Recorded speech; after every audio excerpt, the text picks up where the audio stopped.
Assalamualaikum warahmatullahi wabarakatuh. Perkenalkan, nama saya Muhammad Isran. Saya berasal dari 1134 sekolah di SMKN 5 Batam. Di sini saya akan melakukan penguploadan website pada layar 7 protokol menggunakan mikrotik. Alat dan bahan yaitu sebuah mikrotik dan nomor serinya yaitu RB95 2U1 UI dan 5ACD2ND. Nah, ini adalah sebuah mikrotik ya yang akan kita gunakan nanti. Setelah itu kita memerlukan kabel adaptor. Adaptor ini untuk menghidupkan mikrotiknya. Kita colok mikrotiknya maksudnya. Nah, setelah itu kita membutuhkan dua kabelan. Yang satu untuk internet, yang satu untuk laptop atau PC. Oke? Dan kita yang pastinya membutuhkan sebuah laptop. Laptop apa aja pasti bisa. Oke. Dan setelah itu kita akan melakukan topologi pada mikrotiknya. Yang pertama kita melakukan pencolokan terhadap mikrotiknya. Kita masukkan adaptor mikrotik ini ke dalam power. Tunggu sampai hidup. Oke, udah hidup ya powernya ya. Nah, setelah itu kita akan memasukkan kabel internet ke dalam port internetnya. Kita tunggu sampai kabel lampunya di sini hidup. Lampu nomor satunya hidup. Oke, sudah hidup ya. Dan selanjutnya itu kita memasukkan kabel komputer ke port yang namanya port 2, yaitu dalam sebelahnya internet ya. Kita colok, kita tunggu lampu yang kedua hidup. Nah, udah hidup. Oke. Udah hidup ya.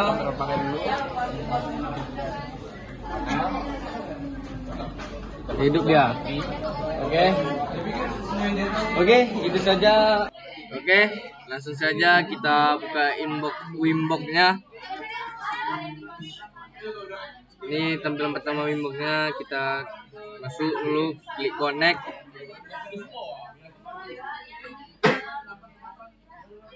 Ini tampilan isi dalam Wimbox-nya.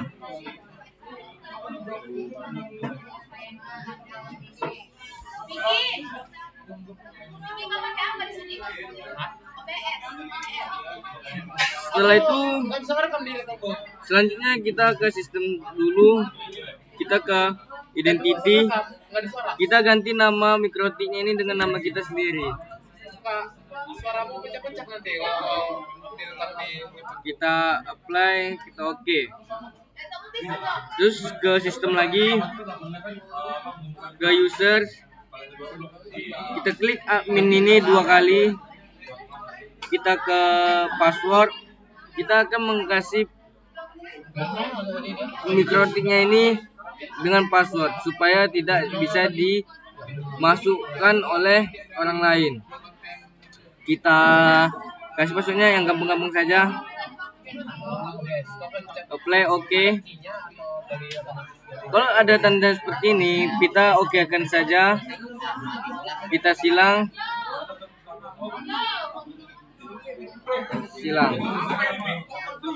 Oke, selanjutnya kita ke menu interface. Menu interface kita klik yang header 1, klik yang kuning. Kita kasih namanya di sini internet. Terus oke. Setelah itu kita ke klik header 2, klik kuning lagi. Kita kasih namanya LAN. Klik oke. Setelah kita di menu interface, kita ke menu IP. kita ke DNS.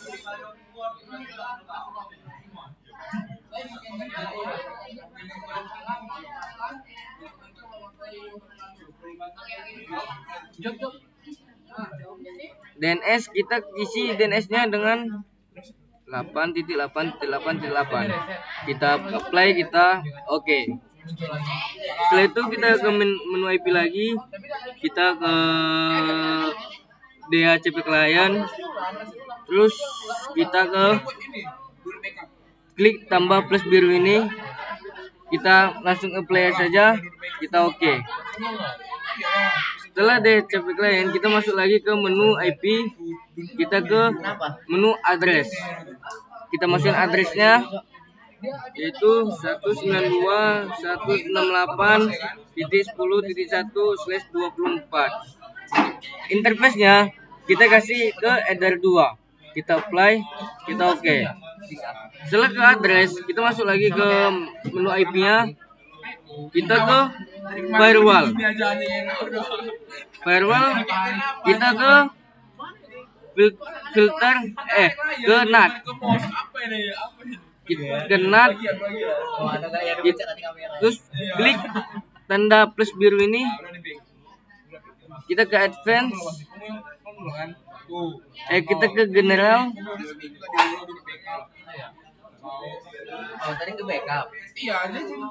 general. Nah, Skynet-nya ini kita kasih namanya Skynet ya. Chain-nya kita kasih ke Skynet. Terus kita ke action. Actionnya ini kita ganti namanya Masquerade. Terus kita klik apply, kita oke. Selanjutnya kita masuk lagi ke menu IP. Kita ke DHCP server. Kita klik DHCP setup, ganti ether 2. Kita klik next sampai finish. Oke. Setelah kita melakukan konfigurasi, kita akan mengetesnya di new terminal. Cari menu new terminal di bawah menu tools. Kita masukkan login dan password kita yang kita masukkan tadi. Admin,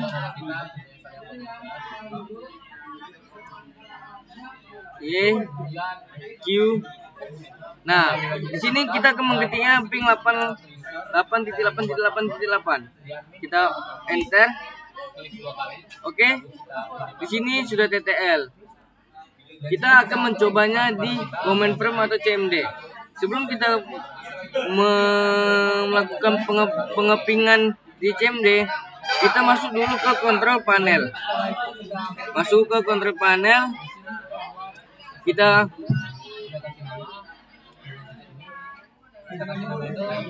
ke network and sharing center, ke Ethernet, ke properties, IP Internet Protocol version 4 atau IP4, kita klik 2 kali. Nah, di sini kan tampilan addressnya masih muncul. Kita harus mematikan tampilan addressnya, yaitu kita obtainkan. Nah, kita langsung klik oke, close. Setelah itu kita akan pengepingan di CMD atau command prompt. Kita ketik di sini IP config/renew. Kita tunggu saja, dia akan memunculkan IP-nya. Nah, setelah memunculkan IP-nya,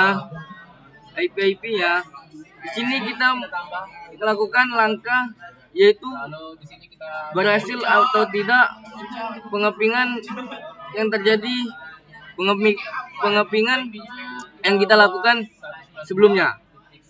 Tes ping 8.8.8.8.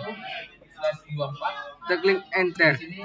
Nah, di sini kalau tulisannya TTL, nih TTL, itu tentunya kita berhasil melakukan konfigurasi. Nah, selanjutnya kita akan melakukan pengoblokan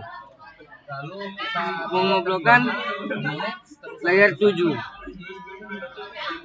Pertama-tama kita ke IP dulu, menu IP, kita ke firewall, kita ke layer 7 protokol, kita tanda plus biru. Nah, di sini kita akan mengasih namanya, yaitu ketik namanya blok L7, contohnya Poly Batam. Terus di regexnya kita ketikkan tanda pangkat titik plus dalam kurung Poly Batam, contohnya Poly Batam titik AC titik ID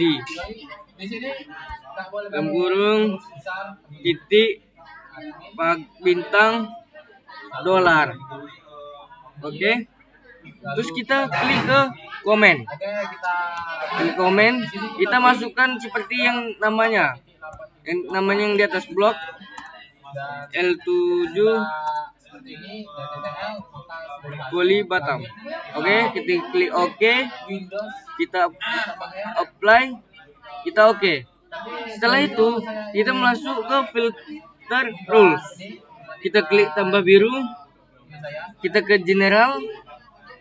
Chainnya ini kita tetap forward, kita ke advance, kita klik sekali di layar 7 protokol. Oke, langsung keluar.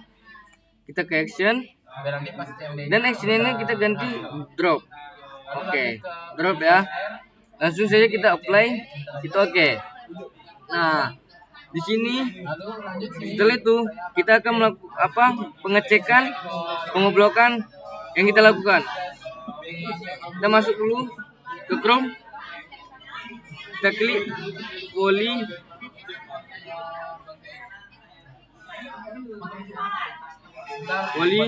Batam.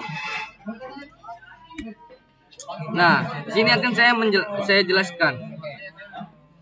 Jika kita berhasil memasuk website Poly Batam, kita berhasil, itu tandanya kita tidak berhasil melakukan pemblokan layar 7 terhadap website Poly Batam. Dan sebaliknya, jika kita tidak bisa masuk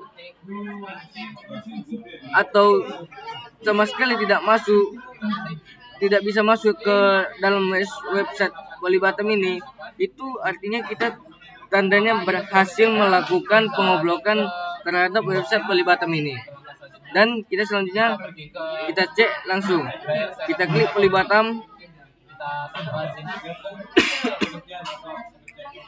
Nah, di sini dia loading terus. Kita tunggu sampai dia benar-benar tidak masuk, atau kayak misalnya kita masuk tanpa wifi, ya wifi lah, nggak bisa masuk sama sekali. Oh, di sini tulisannya "This site can be reached", itu artinya kita tidak bisa masuk ke dalam website Poly Batam ini, dan itu artinya kita tandanya berhasil melakukan pemblokan terhadap website Poly Batam ini. Dan langkah yang terakhir, kita melakukan pengecekan statistik. Kita mengecek statistiknya dengan cara yaitu kita klik drop word, kita masih masuk di firewall, terus kita ke filter terus, kita klik drop forward ini 2 kali. Terus di sini di samping action ada tulisannya statistik. Kita lihat, kita tengok statistiknya bergerak apa tidak. Di general kita buat di forwardnya ini, C-nya pastikan forward. Kita tunggu saja. Kita lanjut ke advance. Di kontennya kita langsung aja pencet sini.